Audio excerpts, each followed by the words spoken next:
Sir ऐसे ही एक और सिद्ध पुरुष है जो बहुत ज़्यादा कंट्रोवर्सी में रहते हैं। जिनके बारे में लोग बहुत बहुत नेगेटिव भी बोलते हैं, लेकिन आजकल रील्स की वजह से वो बहुत पॉपुलर हो रहे हैं। बहुत लोग नेगेटिव बोलते हैं क्योंकि वो सेक्स के गुरु माने हाँ, जाते समझ गए। हैं, या कार के बहुत शौकीन माने जाते हैं। तो क्या सच में उनको कार और ये तो सेक्स और ये देखिए, सारी चीज़ें? आप ओशो की बात कर रहे यस, यस, हैं। यस। रजनीश ओशो भगवान, यस। एक ही पहलू अनेक नाम। मैं बता दूं कि ओशो के पास 93 रोल्स रॉयस थी, लेकिन ओशो के पास इम्फाला भी थी जब वो मुंबई में थे, जब उस समय की सबसे बढ़िया गाड़ी थी। तो ओशो ऐसे नहीं थे कि उनके पास सिर्फ रजनीशपुरम यूएस में जाने के बाद ही उनके पास 93 रोल्स रॉयस थी। वो जब भारत में भी थे तब भी वो बेस्ट ड्राइव करते थे। आपको ये समझना पड़ेगा कि ओशो के पास 93 रोल्स रॉयस क्यों थी। क्योंकि उनके पास 365 रोल्स रॉयस नहीं थी। उनके जो भक्त थे वो चाहते थे कि उनके पास हर दिन की एक गाड़ी होनी चाहिए। उनके आश्रम में इन लोगों ने अलग अलग तरीके के पेंट किए हुए थे इन गाड़ियों को। तो बेसिकली ओशो के अकाउंट में, बैंक अकाउंट में 1 रुपया नहीं था, जीरो। आखिरी समय पे जब ओशो के अकाउंट में रुपए थे वो जब प्रोफेसर थे, उसके बाद कभी नहीं था। पर लोगों ने क्या सोचा कि ओशो ने ये सारी चीजें खरीदी? नहीं, उनके जो भक्त थे उन्होंने ये रोल्स रॉयस उनको गिफ्ट करी। अब आप एक चीज देखो, आज के समय पे इतने सारे गुरु हैं, इतने सारे, काफी सारे तो सॉरी टू से बट पाखंड करते हैं। वो पाखंड करने वाले, कोई घूम रहा है मर्सिडीज में, कोई घूम रहा है इस चीज में, वो तो भक्तों के पैसों से, खुद के उनके बैंक अकाउंट से। वहां पर एक व्यक्ति है, सोचो असली हीरो कौन था, असली गुरु कौन था। एक समय पे, आज की हम बात करते हैं, हम किसी गुरु को देखते हैं तो वो बहुत महंगे बैग्स लेके जा रहे हैं, किसी गुरु को देखते हैं महंगे गाड़ी में घूम रहे हैं, किसी गुरु को देखते हैं वो चॉपर में जा रहे हैं। उसी समय पे एक गुरु थे जिनके भक्तों ने उन्हें 93 रोल्स रॉयस दिए थे। रोल्स रॉयस का मालिक तक को आना पड़ गया था पूछने के लिए कि भाई साहब, मेरे पास इतनी गाड़ियां नहीं है, तुम्हारे पास कहां से आ गई, कौन हो तुम। ये ऑरा था ओशो का। ओशो ऐसे फिगर थे, जब ना सोशल मीडिया था ना कुछ था, लोगों को पता चलता था ना ओशो आ रहे हैं, लाखों की भीड़ वहीं पे लग जाती थी। यस। इस तरह का स्टेटस था। आपको मैं बता दूं, Osho was the first person. उस समय पे कोई भी गुरुदेव चार्ज नहीं करते थे। ओशो के सेशंस अटेंड करने के लिए लोग 1 पैसा 2 पैसा दे के जाते थे। अब लोग बोलेंगे कमर्शियल नहीं है, नहीं। क्योंकि ओशो ने एक बात समझाई थी जो आप और मैं भी एग्री करेंगे, जब तक हम किसी को पैसा नहीं देते किसी चीज़ के लिए, तब तक हम उसको सीरियसली नहीं लेते। यस। तो वो एक प्रोग्रेसिव थिंकिंग के साथ आज की पीढ़ी को सिखाने आए थे। आपको एक किस्सा बताता हूँ, बहुत कम लोगों को पता होगा। जानना चाहते हैं? हम्म। ओशो के बचपन के किस्सा बताता हूँ। तो ओशो जब छोटे थे, डिबेट में उनको कोई हरा ही नहीं सकता। डिबेट में, वैसे एक और गुरु थे जिनने सनातन धर्म को रखा, उनको कोई नहीं हरा सकता था, लेकिन मॉडर्न टाइम में अगर हम बात करते हैं तो ओशो को डिबेट में कोई हरा नहीं सकता था। तो एक बार उनके क्लास के जो प्रोफेसर थे, तो वो उनको कुछ पढ़ाना चाहते थे पूरी क्लास को, बट क्लास को बहुत मजे आते थे, प्रोफेसर परेशान। क्यों?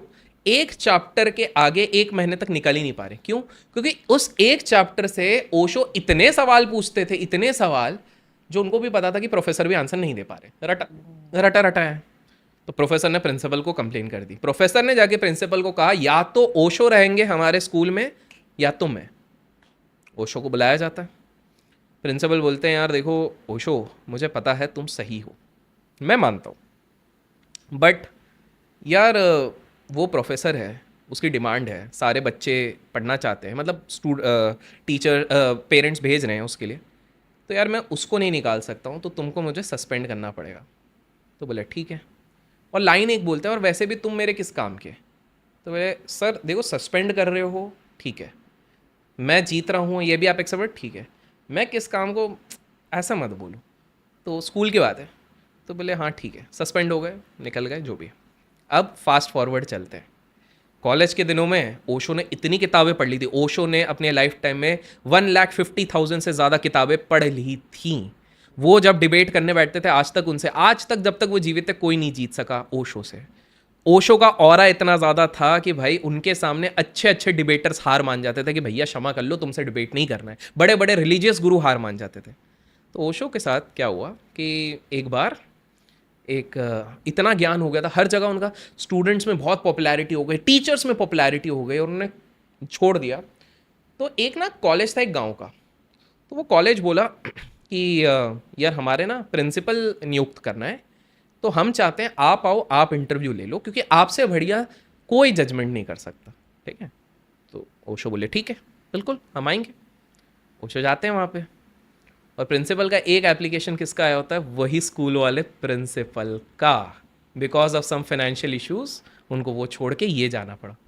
इनकी हालत टाइट कि अरे भाई अब ये तो मुझे सिलेक्ट नहीं करेगा। ओशो कहता है शांत, आप डिजर्विंग हो, आपको मिलेगा, आपका फाइनेंशियल इशू है मैं जानता हूँ, आपको मिलेगा, लेकिन याद है ना आपने क्या कहा था, तुम मेरे किस काम के। सर्कल। ओशो तो गांधी जी से मिले। लोग कहते हैं कि गांधी जी की वो निंदा करते, नहीं, गांधी जी की कुछ प्रैक्टिसेस की।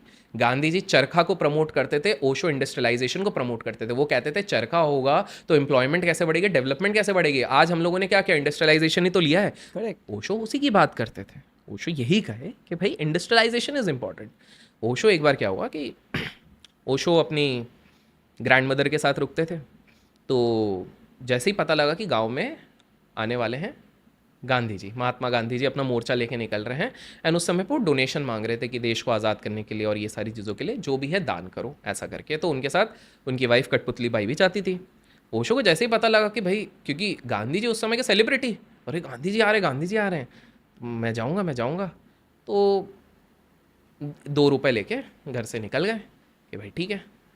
अब क्या हो गया कि उस समय पे तो कोई इंडिकेटर नहीं होता था, कहीं से पता नहीं चल सकता ना कि ट्रेन लेट हो रही है, ट्रेन फास्ट हो रही है, क्या हो रही है, किसी चीज़ का पता नहीं है। तो ये जब पहुंचते तो पता लगता है कि भैया ट्रेन तो 8 घंटे लेट है। तो बहुत लोग 2 घंटे में, अब कौन रहेगा, सब लोग निकल गए, सिर्फ यही रुका। 8 घंटे बाद जब ट्रेन आती है, गांधी जी दिखते, अरे सब कहाँ चले गए, बहुत गिनती के लोग हैं, इतनी भीड़ होनी चाहिए, हुए नहीं। तो बच्चा देख के वो बड़े खुश हो जाते हैं, बच्चे इधर आओ। तो बच्चा देखते ही वो देखता है कंटेनर जिसमें सारा डोनेशन और ये सब है। वो पूछता है ये क्या है बापू। तो बोले ये है जिसमें हम दान ले रहे हैं। बोले दान किसके लिए ले रहे हैं। तो बोले गरीबों के लिए। तो बोले ठीक है, ये दान पेटी मुझे दे दो। तो कठपुतली भाई हंसने लगती हैं, बोले अरे बेटा क्यों। बोले मेरे गांव में तो बहुत ज़्यादा गरीब हैं, तो आप दो या मैं दो बात एक ही है, मैं ये लेके चले जाता हूँ और मैं इसको जाके बांट दूंगा। तो कठपुतली भाई हंसने लग जाती, पहली बार इस देश में कोई मिला है जो तुमको डिबेट में टक्कर दे रहा है। तो वो उसको समझाते हैं, तो वो कुछ नहीं, अपना कॉइन डाल के वो भाग के निकल जाता है। तो वो गांधी जी से पहले मिल चुके। तो ओशो की काफ़ी इस तरह से बड़े बड़े, जब वो विदेश गए थे, हॉलीवुड के बड़े बड़े सेलिब्रिटी अपने घर बेच के, करोड़ों की संपत्ति बेच के, अरबों की संपत्ति बेच के उनके आश्रम में आ जाते थे कि प्रभु आप ही हमारा मार्गदर्शन करो, आप ही हमको ज्ञान दो, आप ही हमको लिबरेट करो। जब रजनीशपुरम में ओशो का एनुअल इवेंट होता था, लाखों की संख्या में इंटरनेशनल लोग आते थे। आपको एक फैक्ट बताता हूँ, क्या आपको पता है इस दुनिया का सबसे ज़्यादा फोटोग्राफ्ड होने वाला इंसान कौन था, वो ओशो थे। सबसे ज़्यादा फोटोग्राफ्स उन्हीं की चलती थी। प्रॉब्लम ये हो गई कि जब ये विदेशी संस्थाओं ने इस पूरे चीज़ को मिटाने की कोशिश करी, इनने सारे जो फोटोज़ का वो क्या होता है, रील और क्या बोलते हैं, रोल्स, हाँ, सारे रोल्स उन लोगों ने नष्ट कर दिए। वरना ओशो, क्योंकि आपने एक चीज़ नोटिस करी है, ओशो की सबसे खूबसूरत बात उनकी आंखें हैं। उनकी आंखें आपको मोहित कर लेती हैं, और ओशो की वही आंखें सारे विदेशियों से कनेक्ट करके उनको हमारे देश में बुलाती थी। आपको जान के हैरानी होगी कि ओशो को जब जीवित थे, जब वो पुणे आश्रम में थे, तो पुणे में 50% मक्खन उर्फ बटर जो जाता था पूरे पुणे में, वो इस आश्रम में जाता था कंजम्पशन। इतने फॉरेनर्स आते थे कि पुणे की अर्थव्यवस्था बढ़ गई थी। इतने फॉरेनर्स आते थे कि फॉरेन एक्सचेंज काउंटर आश्रम के अंदर रहता था, जो एयरपोर्ट पे दिखता वो आश्रम के अंदर दिखता था। तो आप खुद सोचिए किस लेवल का। तो कोई व्यक्ति जब ऊपर जाएगा, जब लोगों के थॉट प्रोसेस को चैलेंज करेगा, तो क्यों नहीं होंगे उसके दुश्मन ज़्यादा। किसी से नहीं डरते थे ओशो, सीधे निडर होके बोलते थे। तो ये इस प्रकार के थे। वैसे ओशो में भी बहुत सारी चीज़ें हैं, एंड उनकी लाइफ पार्टनर के बारे में अरे बहुत सारी चर्चा ये बहुत है। तो ओशो के बचपन में उनकी एक गर्लफ्रेंड थी, शशि। तो शशि को वो प्यार से गुड़िया बुलाते थे। तो क्या हो गया कि दोनों को बहुत अपार प्रेम था एक दूसरे से, लेकिन दुर्भाग्यवश जो डॉक्टर शर्मा करके थे, उनकी बेटी थी शशि, दुर्भाग्यवश शशि को एक प्रॉब्लम हुई जिसके कारण उनकी मृत्यु हो रही थी। तो मृत्यु के समय पे, मौत के समय पे, उन्होंने ओशो से वादा किया, तुम चिंता मत करो, मैं फिर से आऊँगी और तुम्हारी ही संगिनी बनूंगी। और ओशो ने बोला, वो तो रो रो के पागल हो गए। बट किस्मत का खेल देखिए, जब ओशो ओशो बन गए, रजनीश बन गए, भगवान बन गए, उस समय पे विदेश से एक लड़की आई जिसका नाम था विवेक। और विवेक को तो याद नहीं था उसके पुराने पास्ट लाइफ का, लेकिन वो बहुत सेवा करती थी। ओशो को पता था कि ये वही है, क्योंकि ओशो एनलाइटन हो चुके थे। और दुर्भाग्य ये भी है कि जिस समय पे ओशो की मृत्यु हुई, उसी के 41 डेज पहले शशि की भी मृत्यु हुई, विवेक। तो काफ़ी सारी है, मतलब इंटरेस्ट। जैसे एक और चीज़ है, ओशो ना हमेशा कहते थे सेल्फ अवेयर रहो। एक उदाहरण देता हूँ, आज कोई भी व्यक्ति खाना जब खाता है तो उसका एक फ़ोन चलता रहता है, 3 लोगों से बातें करता रहता है, बहुत सारी चीज़ें रहती हैं। ओशो जब अपने आश्रम में, पुणे आश्रम में खाना खाते थे तो कुछ नहीं, वो उसके पीछे जो गार्डन रहता था वो उधर जाते थे, एकांत में, क्लियर रूल था, अकेले ओशो रहेंगे, 40 मिनट तक आराम से चबा के उसका लुफ्त उठा के वो खाते थे। वो इतना सेल्फ अवेयर थे, अवेयरनेस उस समय पे उधर रहते थे।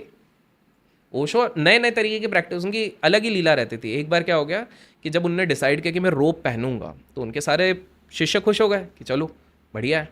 तो उन्होंने कहा कि भाई वो रोप बनाना, दर्जी को लेके आओ, और उसको एक काम करना, जो नीचे का है ना उसमें 3.5 जो एरिया है, 3.5 सेंटीमीटर्स, उसको थिक रखना है अपने को। बोले ठीक है ठीक है। अब बड़े हर्ष उल्लास से बन के आता है।